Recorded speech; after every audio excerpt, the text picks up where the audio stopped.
नमस्कार, आपके साथ मैं हूं विद्यानाथ झा। आप देख रहे हैं प्राइम 8-4। आपको दिखाएंगे बिहार में पीएम मोदी की हुंकार, कैसे हुई इंडिया की हालत खराब। पूरी खबर आपको डिटेल में बताएंगे। चुनाव से पहले कांग्रेस में भागम भाग, 24 घंटे में गिरे 3 विकेट। अगली बारी किसकी, यह भी आपको बताएंगे।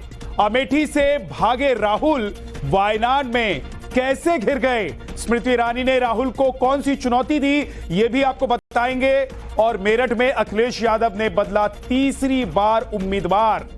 किस बात का है डर? क्या राम लहर के आगे सपा उम्मीदवार हैं बेअसर? सब कुछ आपको बताएंगे। खबर दिखाते हैं। बिहार के जमुई में पीएम मोदी ने विशाल जनसभा को संबोधित किया। इस दौरान पीएम मोदी ने लालू परिवार पर जमकर निशाना साधा। पीएम मोदी का लालू परिवार पर तंज।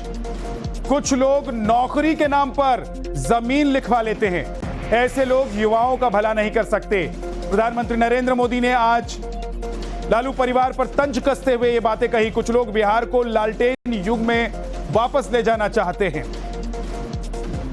मुझे संतोष है कि रामविलास जी के विचार को मेरा छोटा भाई चिराग पासवान पूरी गंभीरता से आगे बढ़ा रहे हैं। साथियों, मैं कहता हूं, भ्रष्टाचार हटाओ। मोदी कहता है भ्रष्टाचार हटाओ। वो कहते हैं भ्रष्टाचारी बचाओ। भारत वही महान पाटलिपुत्र और मगध वाला भारत है। भारत वही चंद्रगुप्त मौर्य वाला भारत है। आज का भारत घर में घुसकर मारता है।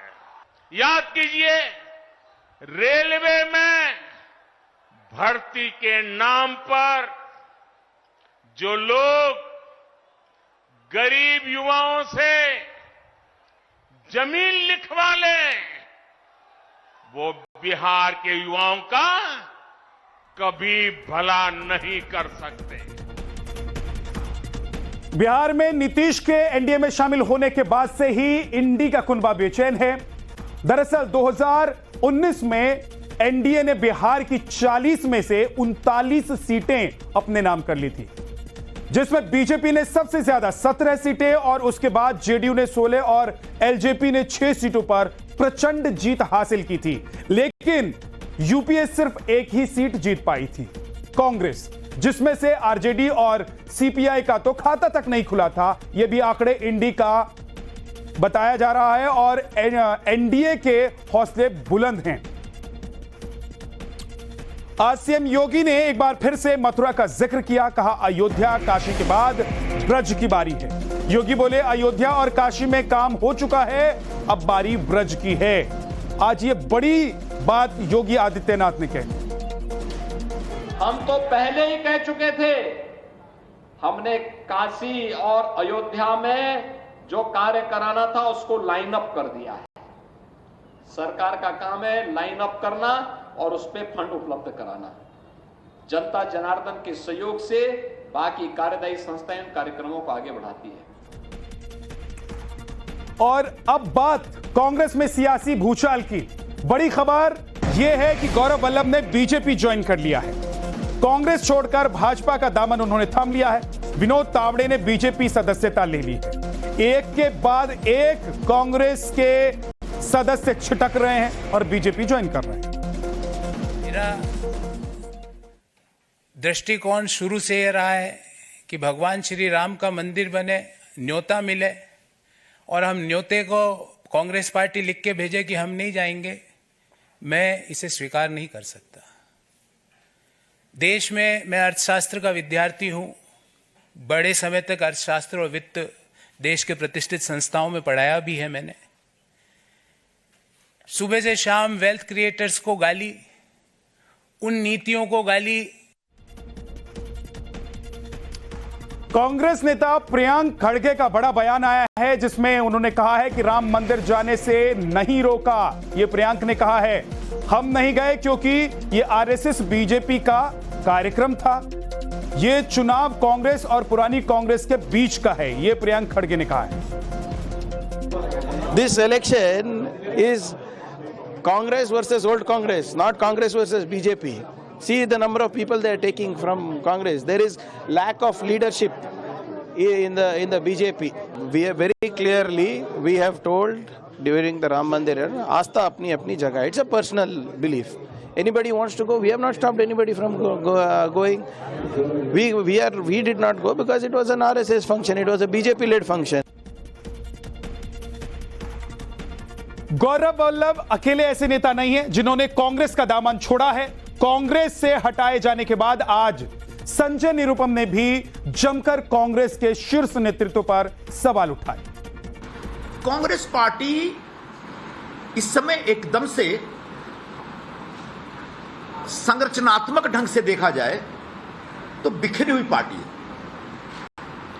वैचारिक तौर पर तो दिशाहीन है, ऐसा कई लोगों ने कई बार कहा, कांग्रेस पार्टी के लोगों ने ही कहा, लेकिन संरचनात्मक तौर पर एक पूरी तरह से बिखरी हुई पार्टी है। पहले कांग्रेस में एक पावर सेंटर हुआ करता था और उसका एक कॉकस होता था, उसके एक कोटरी होते थे, दरबारी होते थे और उसके खिलाफ बाकी लोग लड़ते रहते थे या संघर्ष करते रहते थे। इस समय कांग्रेस पार्टी में 5 पावर सेंटर्स हैं। कांग्रेस पार्टी वैचारिक स्तर पर अगर इस खांचे में देखें तो पूरी तरह से इरिलेवेंट हो गई, इस खांचे से बाहर हो गई। इसलिए लगातार लोग टूट रहे हैं, बिखर रहे हैं या अंदर अंदर कसमसा रहे हैं। तो वैचारिक आधार पर हालत खराब है।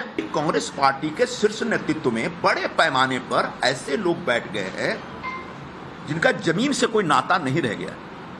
जमीन पे क्या हो रहा है इसकी समझ नहीं है, इसकी पकड़ नहीं है। 24 घंटे में कांग्रेस के 3 विकेट गिर चुके हैं। कल संजय निरुपम और विजेंद्र सिंह और आज गौरव वल्लभ का इस्तीफा। चुनाव से पहले कांग्रेस की चाल बिगड़ती नजर आ रही है। कांग्रेस से ताबड़तोड़ इस्तीफे के बाद आचार्य प्रमोद कृष्णम का कांग्रेस पर निशाना। कहा था सनातन का श्राप ले डूबेगा। सोशल मीडिया पर एक्स पर उन्होंने ये पोस्ट करके कांग्रेस पर निशाना साधा है। प्रमोद कृष्णम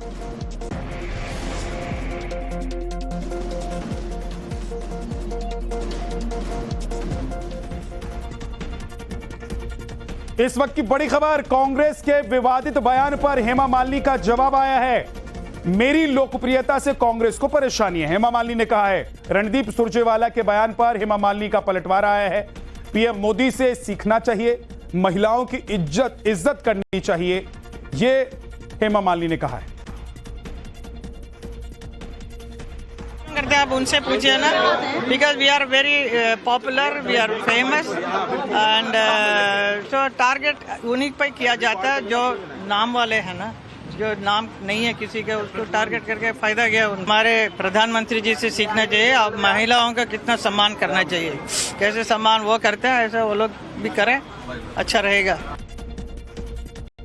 कुरुक्षेत्र के कैथल में सुरजेवाला चुनाव प्रचार के लिए पहुंचे हुए थे और इसी दौरान उन्होंने हेमा मालिनी से जोड़कर एक विवादित बयान दे डाला था।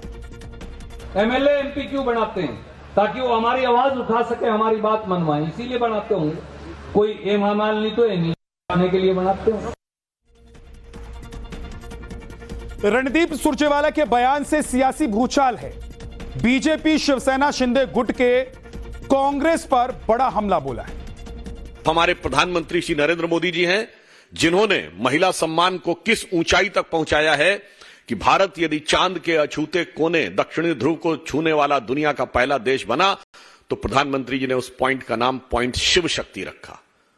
और आपको ध्यान हो, ये कहते समय उन्होंने कहा भी था कि इस अभियान में जो महिला वैज्ञानिकों ने योगदान दिया है इसलिए हम शिव और शक्ति दोनों की आराधना कर रहे हैं। वो इस ऊंचाई तक ले जाते हैं महिलाओं के सम्मान को और कांग्रेस इस निम्नता तक ली जाती है जिसे प्रेस कॉन्फ्रेंस में औपचारिक रूप से बोलना भी उचित नहीं होता है। कांग्रेस पार्टी जो है और उनकी मानसिकता इतनी भद्दा और बेहुदा है कि, और उनके राहुल गांधी ये भी तो शक्ति के खिलाफ है। तो महिला विरोधी ये कांग्रेस पार्टी है। देश की सारी महिलाओं से मैं कहना चाहूंगी कि कांग्रेस भारत को जल्द ही जल्द कांग्रेस मुक्त किया जाए। और इसी से जुड़ी हुई एक और बड़ी खबर आपको बताते हैं। हेमा मालिनी पर अभद्र टिप्पणी का जो मामला है, महिला आयोग पहुंच चुका है। हरियाणा महिला आयोग ने टिप्पणी पर सख्ती जताई है। महिला आयोग ने रणदीप सुरजेवाला को नोटिस भेजा है। सुरजेवाला को 9 अप्रैल को पेश होने के लिए कहा गया है। और इस बीच छत्तीसगढ़ के कांग्रेस नेता चरणदास महंत का भी विवादित बयान सामने आ गया है। पीएम मोदी पर चरणदास का विवादित बयान सामने आया है। बीजेपी नेता अमित मालवीय ने विवादित बयान का वीडियो शेयर किया है। विवादित बयान पर चरणदास ने खेद जता दिया है। एक संरक्षक चाहिए, अच्छा लाठी धर के बांधने वाला। नरेंद्र मोदी के खिलाफ अगर कोई लाठी धर के खड़े हो सकते तो तुम्हारे सांसद खड़े हो सकते। हम लाठी धरैया आदमी चाहिए, नरेंद्र मोदी के मूड फोरैया आदमी चाहिए, और रात दिन तंग करके यहाँ ले चीन भेजने वाला आदमी चाहिए। राजनांदगांव के चुनावी भाषण में मैंने जो कुछ कहा छत्तीसगढ़ी में, उसको लोगों ने स्टील का तार बना दिया। उसमें तरह तरह के बयान आए गए मेरे के लिए। तो हास्यास्पद है। प्रधानमंत्री जी सम्मानित पद हो, सबकी सम्मान्य हो, उनके सम्मान में असम्मान में मैंने कुछ भी नहीं कहा है। इसलिए जो कुछ भी मेरे बातों से उनके घर है, इसलिए मैं क्षमा चाहता हूँ। खेद बच्चे। और इस वक्त की बड़ी खबर आपको बता दें, वायनाड सीट से बीजेपी कैंडिडेट ने नामांकन दाखिल किया है। के सुरेंद्रन ने आज नामांकन दाखिल किया, नॉमिनेशन फाइल किया। केंद्रीय मंत्री स्मृति ईरानी भी इस दौरान मौजूद रही। नॉमिनेशन से पहले वायनाड में जबरदस्त रोड शो हुआ। रोड शो में बीजेपी समर्थकों की भारी भीड़ जुटी। राहुल गांधी वायनाड में भगवा झंडा लेकर जय श्री राम बोलकर दिखाए, दूध का दूध पानी का पानी नहीं होगा। मुस्लिम लीग और एसडीपीआई का समर्थन लेंगे, क्योंकि यहाँ पे बैगिंग, दिल्ली में हगिंग, यही है उनकी पॉलिटिकल कंपल्शन, यही है उनकी पॉलिटिकल स्ट्रेटेजी। 50 साल लोगों को लगा अमेठी में भारतीय जनता पार्टी का साधारण कार्यकर्ता नहीं जीत सकता। हम जीते, और ऐसा जीते कि विधानसभा के चुनाव में 5 विधानसभा क्षेत्र में हमने कांग्रेस को मात दी, और 4 विधानसभा क्षेत्र में कांग्रेस की जमानत सिक्योरिटी डिपॉजिट हमने जब्त करा दी। इसलिए आज वायनाड के कार्यकर्ता से कहने आई कि असंभव को संभव बना सकता है भारतीय जनता पार्टी का कार्यकर्ता।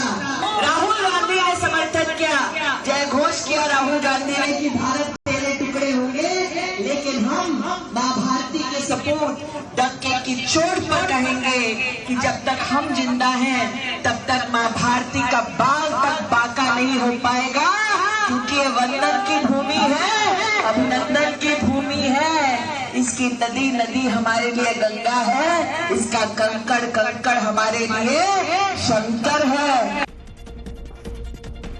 अगली खबर कर्नाटक के बेंगलुरु से है। बेंगलुरु में बीच सड़क तेंदुए का उत्पात देखने को मिला। एक शख्स पर तेंदुए ने हमला कर दिया। तेंदुए के अटैक में बाल शख्स बचा। वन विभाग की टीम ने तेंदुए का रेस्क्यू किया। बेंगलुरु के पास तुराहल्ली इलाके में तेंदुए ने हमला किया। तेंदुए के आने से हड़कंप मच गया। 8 साल के तेंदुए ने एक खड़े ट्रक में शरण ले रखी थी। जैसे ही ट्रैफिक बढ़ता हुआ तेंदुए ने देखा, एक शख्स पर छलांग लगा दिया, लेकिन उसके हमले में शख्स किसी तरह से बच जाता है। थोड़ी देर के बाद वन विभाग की टीम इस तेंदुए को ले जाती है। अगली खबर राजस्थान से है। राजस्थान के उदयपुर से चौंकाने वाला वीडियो सामने आया है। घर के अंदर अचानक घुस गया चीता। घर के लोगों ने जैसे तैसे जान बचाई। सोचिए, घर के अंदर 3 घंटे पैंथर की दहशत रही। पैंथर एक घर में घुस गया जिसमें 1.5 साल की बच्ची, बहू, सास और ननद थी। तीनों कई घंटे तक एक कमरे में बंद रही और वहीं अपनी जान बचाई। यूपी में प्रत्याशी को लेकर समाजवादी पार्टी में जबरदस्त कंफ्यूजन है। मेरठ का प्रत्याशी भी तीसरी बार बदला गया है। मेरठ के समाजवादी पार्टी के प्रत्याशी अतुल प्रधान का टिकट काट दिया गया है। अब मेरठ सीट से सुनीता वर्मा चुनाव लड़ेंगे। बुधवार को ही अतुल प्रधान ने पर्चा भरा था, नामांकन दाखिल किया था। बागपत के प्रत्याशी को भी बदलने की चर्चा शुरू हो चुकी है। सूत्रों के हवाले से यह खबर है तो समाजवादी पार्टी लगातार अपने कैंडिडेट्स बदल रही है। मेरठ में सपा उम्मीदवार सुनीता वर्मा ने पर्चा भरा। सपा ने तीसरी बार मेरठ का उम्मीदवार बदल दिया। सवाल यह है कि आखिर समाजवादी पार्टी लगातार उम्मीदवार क्यों बदल रही है, किस बात से डर रही है? क्या उम्मीदवारों पर भरोसा नहीं है या अपने विरोधी से डर रही है? मेरठ से टिकट कटने के बाद अतुल प्रधान का बयान भी आया है। अतुल प्रधान ने कहा है कि पार्टी का फैसला स्वीकार है, बीजेपी को हराना मकसद है। अतुल प्रधान ने कहा है जिनका टिकट काट दिया गया है। नेतृत्व तो कोई चीज बात तय करता है तो कार्यकर्ता को उसको स्वीकार करना चाहिए। तो मैं राष्ट्रीय अध्यक्ष जी ने हमें बहुत मदद की है और उन्होंने जो निर्णय किया है वो सोच समझ के किया है और जो निर्णय किया वो हमने बोला, मैंने ट्वीट भी कर दिया कि वो स्वीकार है और हमारी कोशिश रहेगी कि किस तरीके से समाजवादी पार्टी मेरठ में और आसपास जीते। तो मेरठ में आखिर अखिलेश यादव बार बार उम्मीदवार क्यों बदल रहे हैं? सियासी पंडितों की अगर माने तो इसके पीछे अखिलेश को हार का डर सता रहा है। मेरठ में अरुण गोविल को खड़ा किया है बीजेपी ने। सबसे बड़ा सियासी स्ट्रोक बताया जा रहा है, मास्टर स्ट्रोक बताया जा रहा है बीजेपी की तरफ से, जिसका मुकाबला करने के लिए पहले अखिलेश यादव ने भानु प्रताप सिंह को मैदान में उतारा। उसके बाद भानु का टिकट काटकर अतुल प्रधान को टिकट दिया और अब अतुल का टिकट काटकर सुनीता वर्मा को मैदान में उतार दिया है। उम्मीदवारी पर एसटी हसन का बड़ा बयान आया है। साजिश के तहत मेरा टिकट काटा गया। एसटी हसन ने कहा मेरे खिलाफ कुछ नेताओं ने साजिश की। एसटी हसन का भी टिकट कटा है। आपको पता होगा कुछ नेताओं ने अध्यक्ष जी को बरगला दिया। एसटी हसन ने कहा। मुरादाबाद से सपा उम्मीदवार थे एसटी हसन, समाजवादी पार्टी। ये अखिलेश जी मुझे चाहते थे कि मैं चुनाव लड़ूं, उसके लिए उन्होंने इंतजाम भी करे और मेरे पास कागजात भी भिजवाए, चार्टर्ड प्लेन से यहाँ पे आए। अब वो यहाँ के कुछ बाहरी नेता हैं, उन्होंने जो लखनऊ से आए हुए लोगों को ट्रैप कर लिया और उन्हें रामपुर ले गए। रामपुर में इतनी देर लगा दी कि यहाँ का टाइम निकल गया। पप्पू यादव ने पूर्णिया से नामांकन कर दिया है। बाइक से नामांकन करने पहुंचे पप्पू यादव रोकने के बावजूद कलेक्ट्रेट में बाइक से दाखिल हुए। नामांकन के दौरान दिखी कार्यकर्ताओं की भीड़।